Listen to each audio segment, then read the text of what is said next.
In the deserts of Arabia, an insurgency war was raging years before I got to France. Tribes of Bedouins had united to fight a war that was very different from the one we fought in the trenches. Using small mobile units, they challenged the might of an empire, and they were rallied around the ideas of a single, influential warrior. Ideas of freedom and change.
The Arabian Desert, a vast ocean of drifting sands and scorched, sun-baked rocks. Beneath these endless dunes, oil, the lifeblood of our new mechanical century. For more than 400 years, the Ottoman Empire has ruled these lands, controlling all that's to be found here. But the Ottomans do not rule unopposed. Small bands of Bedouin rebels have united to overthrow the empire. They strike without warning and then vanish into the desert. Fighting alongside them is a lone British officer whose exploits have earned him wide renown. The world has taken to calling this man Lawrence of Arabia.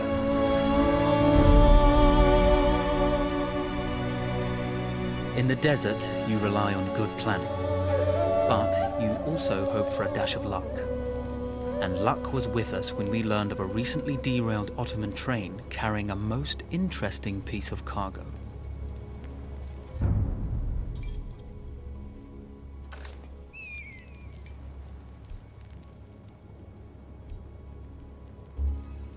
A small patrol had joined the Ottomans who survived the crash. Together, they guarded the wreckage and waited for reinforcements.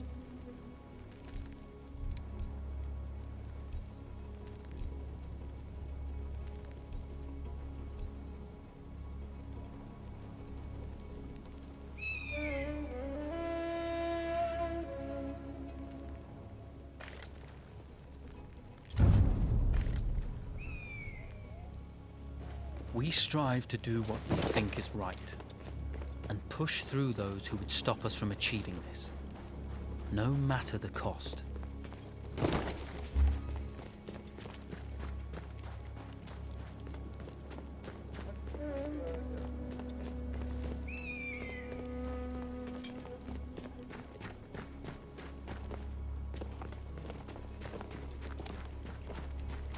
Ayaklarım öldürüyor beni. Though powerful and efficient, firearms would often attract attention. You had to be prepared for the Ottomans to respond in kind.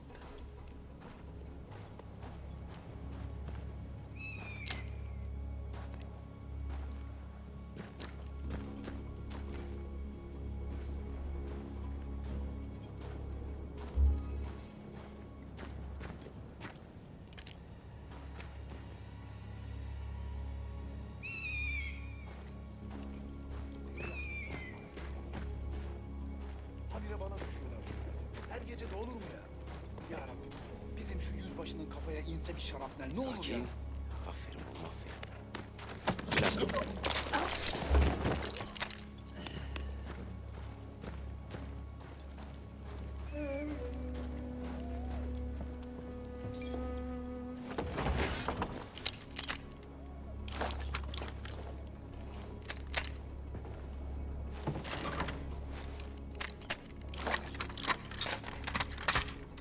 severim böyle işe. Ne diye buraya tahsis edildim ki? There's a world of difference between seeing something and having it in your own two hands.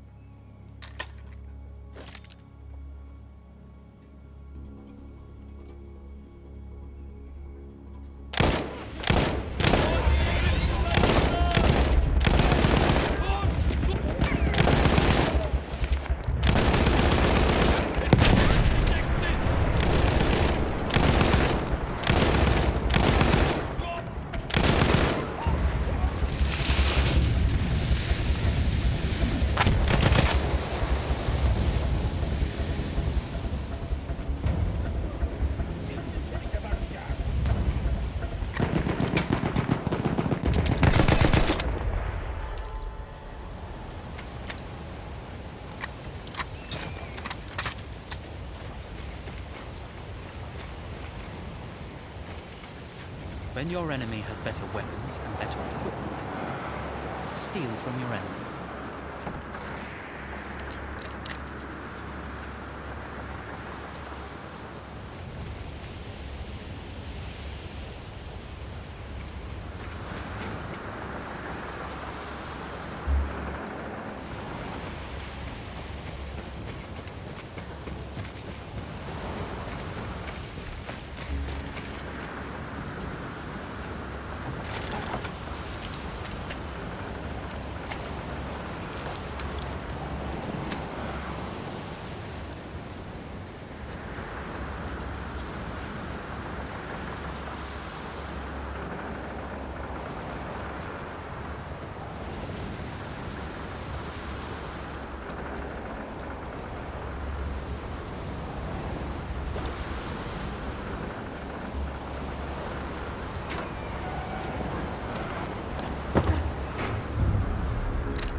Vaziyetini bozma! Come out!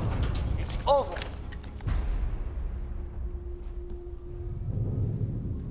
Well, you did not think we would be fast enough to catch you here, did you?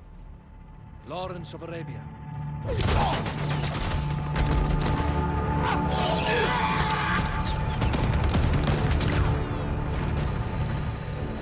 Actually, I was rather depending on it.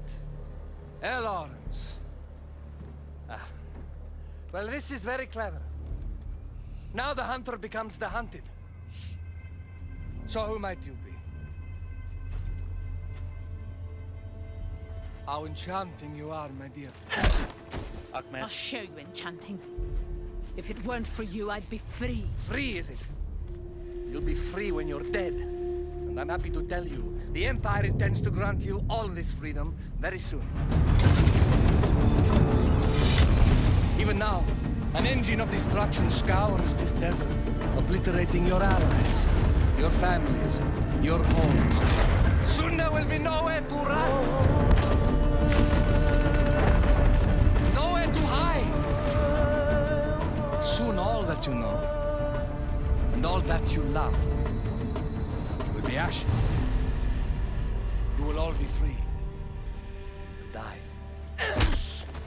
Oh, you animal! Zara.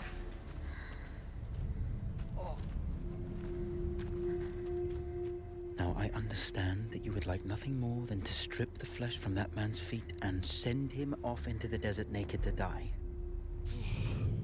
But think about it. You're right. I'm sorry. My friend here, she can be a little brusque. You're going to tell me how to lie to your train, so we can lure it into a trap and destroy it. Impossible. To even begin to talk to that train, you would need an entire book of communication codes. Oh, like this one, you mean? You can never stop the progress of machines. One day, the whole world will take your lands and the precious black gold beneath its sands. We shall see, my friend.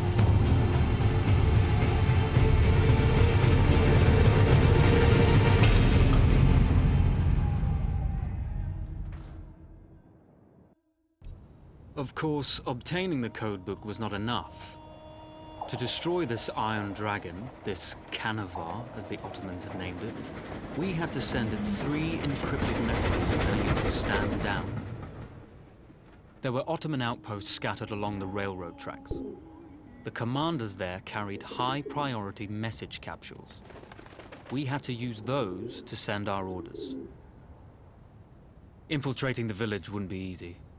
A full detachment of Ottoman soldiers had occupied it. The Ottomans had chosen an isolated location for their desert outpost. It seemed lightly defended. It was also well stocked with arms and equipment. The ancient ruins were all that remained of a civilization now lost to time. The Ottoman Empire brought in the modern world with a host of armored vehicles and field guns. 3 commanders to eliminate, 3 personal message capsules to be stolen, and then sent with our false orders. How Zara tackled this dangerous and audacious mission was up to her. The Bedouin treasured their horses, and in return, those animals granted their riders unparalleled speed and mobility.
Single order wouldn't be enough. Ottoman protocol required the message to be received in triplicate before the train would acknowledge it as genuine.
götüne koyayım.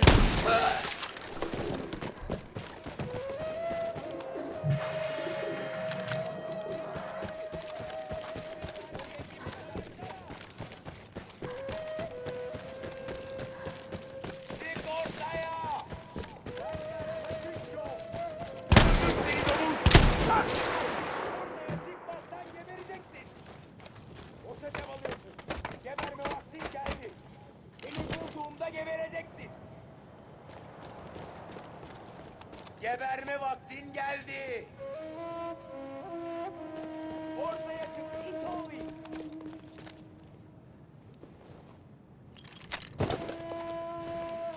Savaştan önce geri. Ya teslim ol ya da geber. Ortaya çıkarsan takviye birlikler yolda. Ya teslim olacaksın ya öleceksin. Bak seni ne kadar sokarsan o kadar.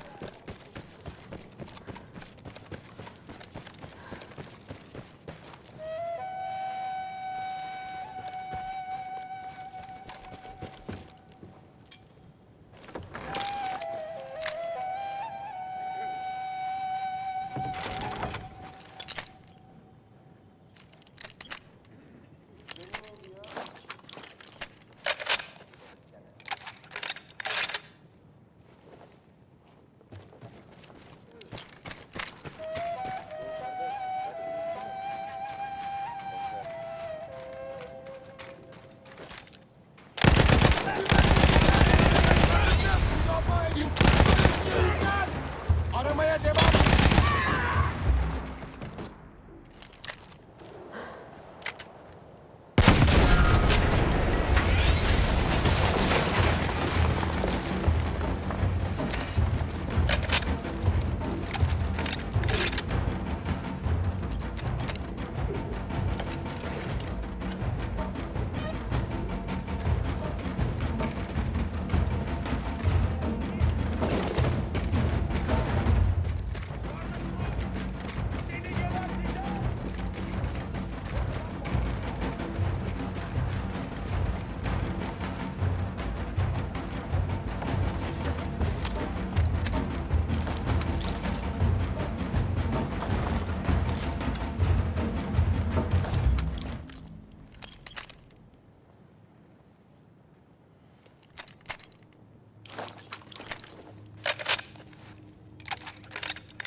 We were putting a great deal of trust in Zara's capabilities, but I had complete confidence that she would carry the day.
hakkı lan? Teslim ol!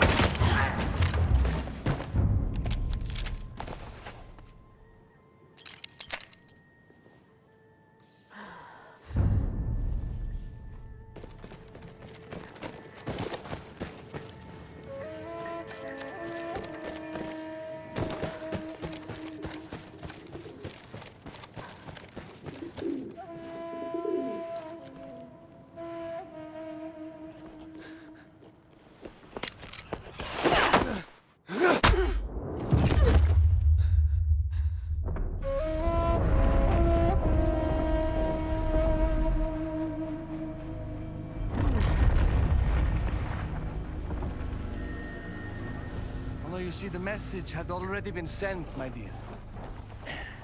Not the message you would have wanted. Lawrence was such a good host. It almost seemed rude to escape. I made sure to note the location of Lawrence's camp, of course. Which means the train knows too. Twice, you told that train everything was clear. But I told it exactly where to attack.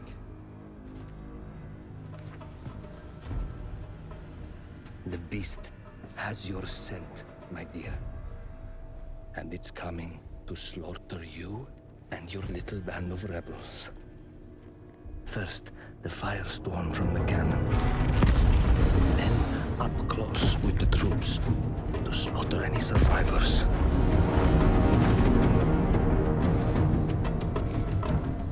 The legend of Lawrence of Arabia dies tonight.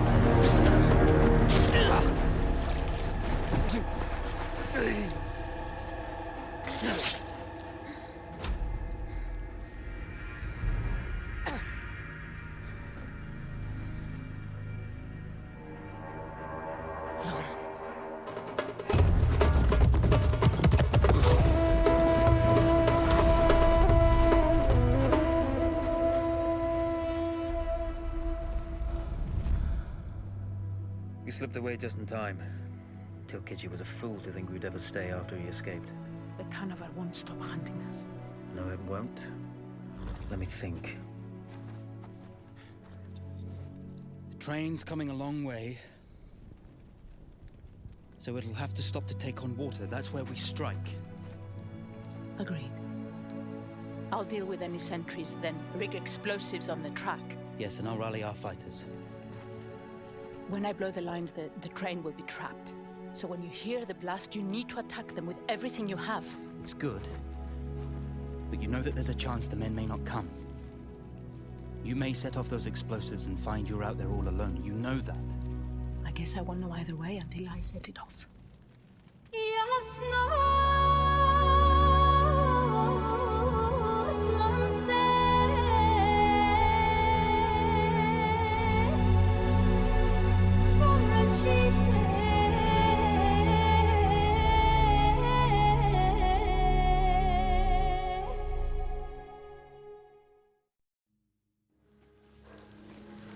Man makes plans, and God laughs. As it turned out, the small town where we would ambush the train had a significant enemy presence. Those troops would have to be dealt with before the explosives could be set.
Birin üzerine ateş de...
Diğer mangalar geliyor. Yusuf zorlayın da kurtulma diyeyim. Buldu onu. Diğer mangalar geliyor. Mevkisine ilerle. Zeytinler yetişiyor. Kaldırma ilerle. Etrafını sar. Kardeşimiz düştü. Yanından sok. Gördüm onu.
teslim olasın. Eller yukarı. Teslim ver. Ulan! Ellerini kaldır. Once Zara secured the town, the trap could be set for the arriving train.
Vengeance can be a sweet or bitter brew.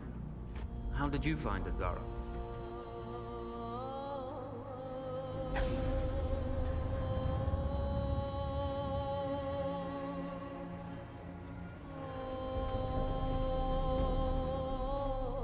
And you're right, we do need to think bigger, act bigger.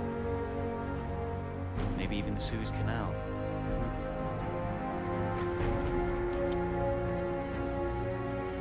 Tell me,